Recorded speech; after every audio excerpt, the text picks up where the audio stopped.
Even the best filmmakers in history take big ambitious swings and completely miss the mark at times. In the case of Brian De Palma, the supremely talented new Hollywood director behind such all-time great classics as Carrie, Dressed to Kill, Blowout, Scarface, The Untouchables, Carlito's Way, and more, many consider his most glaring cinematic blemish to be the tone-deaf adaptation of The Bonfire of the Vanities in 1990. However, if general moviegoers and De Palma fans knew about the crushing production woes relating to the ending of his uneven 1998 crime thriller Snake Eyes, perhaps they'd reassess their opinion. Indeed, the original ending of Snake Eyes is so drastically different than what transpires at the end of the theatrical cut that it's nearly impossible to judge the movie's intentional merits versus the final product. Of course, the grand irony about the brutally botched ending of Snake Eyes is that most people only remember the captivating opening of the film, which features a hypnotic 20-minute Steadicam shot as only De Palma could orchestrate. Although the sweeping Steadicam opener largely remains beyond reproach in 2024, the real question becomes what happened to the ending of Snake Eyes. What was the original conclusion meant to be? And why was it so dramatically altered to the point of requiring reshoots and a completely overhauled ending? It's also worth wondering if the altered ending affected the movie's critical reception and commercial performance at the box office. After all, De Palma was still hot from Mission Impossible, and Nicolas Cage was still fresh off his Academy Award win for Leaving Las Vegas. So what the hell went wrong? Well, from the breathtaking beginning to the head-scratching ending and everything worth exploring in between. It's time to hit the felt, roll the dice, and figure out once and for all what the hell happened to Brian De Palma's Snake Eyes. The first thing about Snake Eyes worth discussing relates to casting. While Nicolas Cage was always intended to play Atlantic City Police Detective Rick Santoro, the role of Commander Kevin Dunn, played by Gary Sinise, was originally offered to Al Pacino. Of course, De Palma and Pacino made cinematic history together in Scarface in 1983 and Carlito's Way in 1993. However, Pacino turned down the role of Commander Dunn. The part was then offered to Will Smith, who agreed to star opposite Nicolas Cage in the film. However, when Smith asked for $12 million to star as the second lead, Paramount Pictures declined to pay such a hefty fee, and Gary Sinise was cast instead. Smith would go on to star in Tony Scott's Enemy of the State, another political thriller centered on the assassination of a high-ranking government official. Now, here's a funny casting aside. While Sinise's character is named Commander Kevin Dunn in Snake Eyes, the real actor Kevin Dunn also appears in the movie as the pay-per-view announcer Lou Logan. The identical names caused massive confusion on the set of Snake Eyes. At one point, the actor Kevin Dunn was put up in a glitzy penthouse suite in a luxury hotel while filming. When the production team realized they had accidentally given Gary Sinise's hotel to Kevin Dunn, mistaking him for his character's name, Kevin Dunn was forced to leave the penthouse and was sent to a modest chain hotel room where he stayed for the remainder of the shoot. Oh, the first world problems of well-paid Hollywood actors. Speaking of the film shoot, principal photography for Snake Eyes began on August 4, 1997, and was completed on November 2, 1997. Although principal photography wrapped 2 weeks ahead of schedule, reshoots were required to film a new ending. The 3-month filming schedule was divided between Atlantic City, New Jersey, and Montreal, Canada locations. Believe it or not, only 2 weeks were spent on location in Atlantic City and Egg Harbor Township in New Jersey, with most of the footage capturing interior and exterior shots at the Trump Taj Mahal Hotel and Casino. John Hurd, the actor who plays the Millennium Palace Casino owner and director Gilbert Powell in Snake Eyes, is directly modeled after Donald Trump. With only 2 weeks spent on location in Atlantic City, where the story takes place, the rest of Snake Eyes was filmed entirely on studio sets and soundstages in Montreal. The Montreal Forum Hockey Stadium was also utilized for interior shots of the casino depicted in the movie. Now, it's impossible to talk about Snake Eyes without mentioning the tour de force Steadicam shot that appears to be a single unbroken 20-minute take. First off, the shot was filmed by top-tier Steadicam operator Larry McConkey, the same man responsible for the iconic Steadicam shot through the Copacabana nightclub in Goodfellas, among others. For Snake Eyes, the complex choreography of the Steadicam sequence begins with Santoro's perspective before shifting to the viewpoints of heavyweight boxer Lincoln Tyler, Commander Dunn, Julia Costello, back to Santoro, and finally an omniscient God's eye view from above. while De Palma has made a living out of unparalleled tracking shots, split screens, and unbroken takes throughout his decorated career. The opening sequence in Snake Eyes features at least 8 hidden edits to make it appear as if it's one continuous shot. Most hidden edits come during the rapid whip pans across the arena during the sequence. However, reports claim that at least 12 minutes of the 20-minute opener were filmed in one single take. Even with the covert cuts buried in the sequence, the opening of Snake Eyes remains one of the most ambitious, well-executed, and impressive single-take shots in cinematic history. It's right up there with the opening shot of Orson Welles' Touch of Evil and an unforgettable tracking shot in Alfonso Cuarón's Children of Men, not just from a technical standpoint but thematically as well.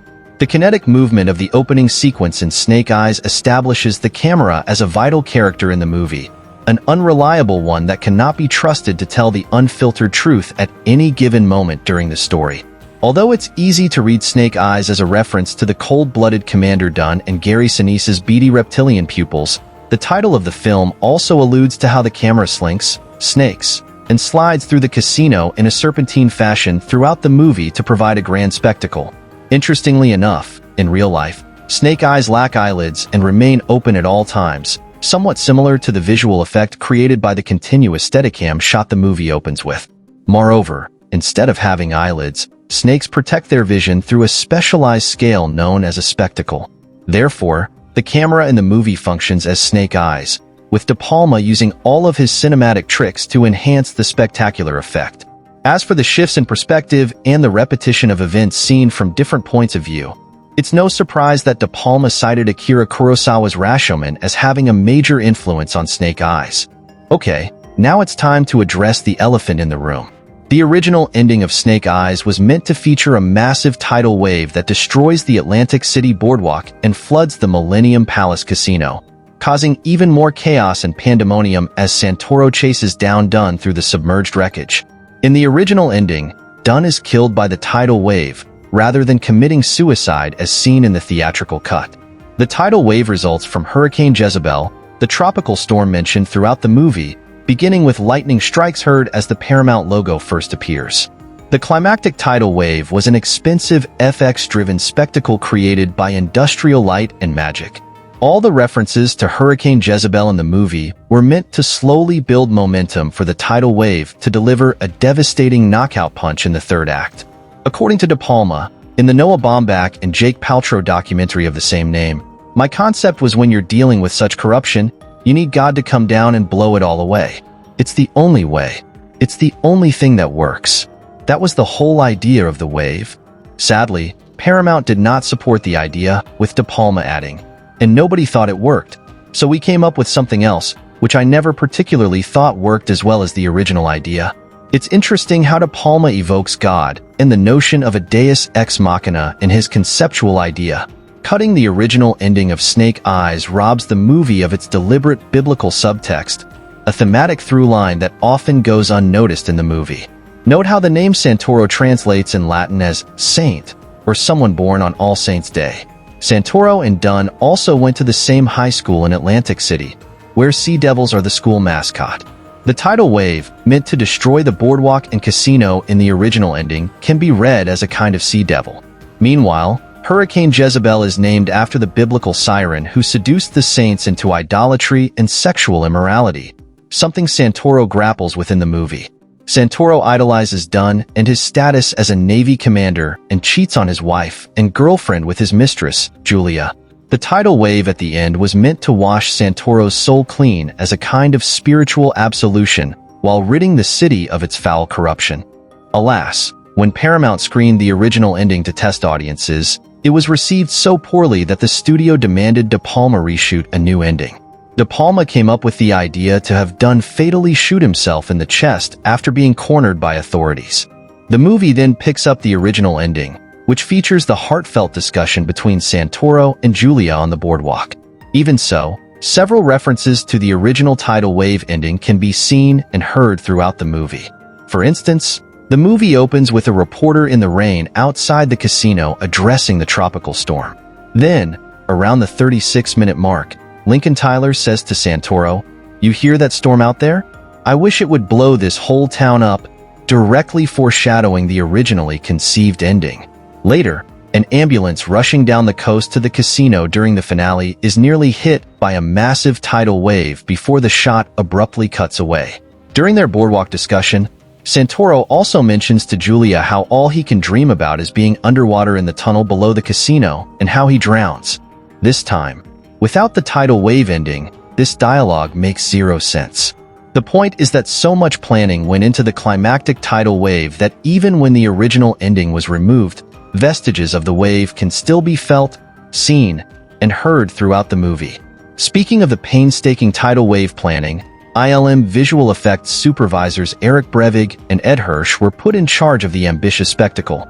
The two leaned on their experience creating effects for Paramount's Twister 2 years prior and were put in charge of depicting the tidal wave breaking, crashing into the Atlantic City boardwalk, and producing tons of sea foam as a result.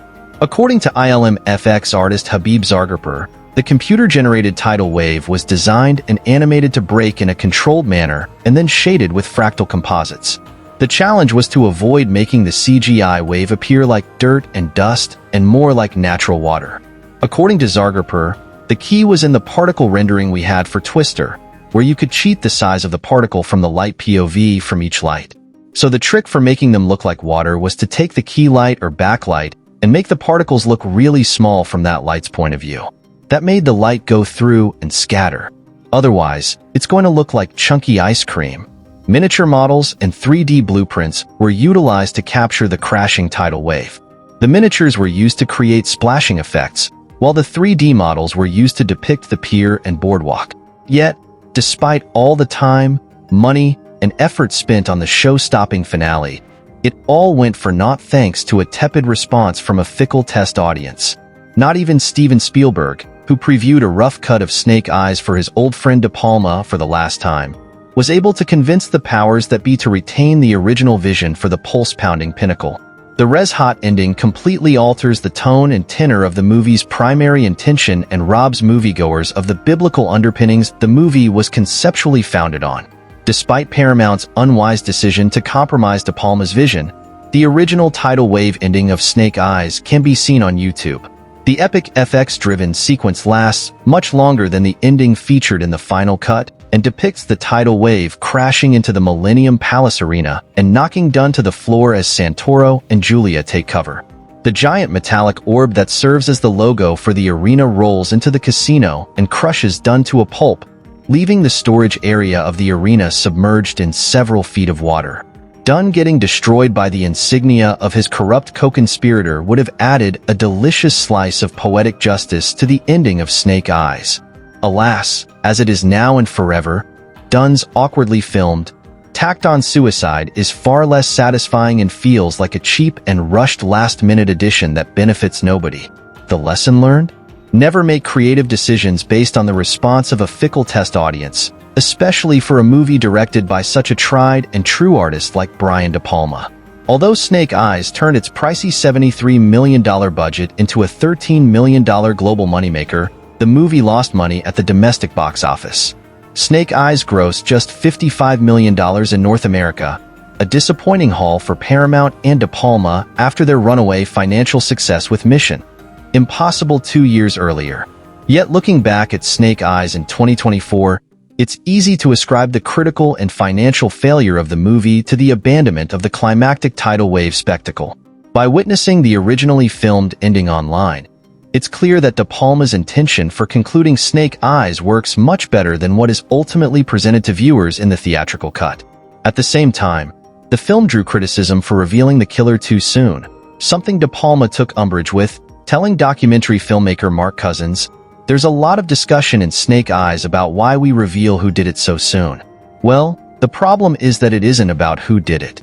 It's a movie about a relationship, two people, and how finding that out affects their relationship. Those kinds of procedural movies are extremely boring. As for further criticism, much has been made about the dazzling Steadicam shot that opens the film and how the story tends to fall apart afterward. The irony is that the badly botched ending of the movie is what ultimately tells the story of Snake Eyes' purgatorial fate. Although the movie as a whole is better than people remember it for and deserves to be recommended for De Palma fans, Snake Eyes could and should have functioned more dramatically had the original tidal wave ending remained intact as a show-stopping spectacle. That, dear friends, is more or less what the hell happened to Brian De Palma's Snake Eyes. Thanks for watching.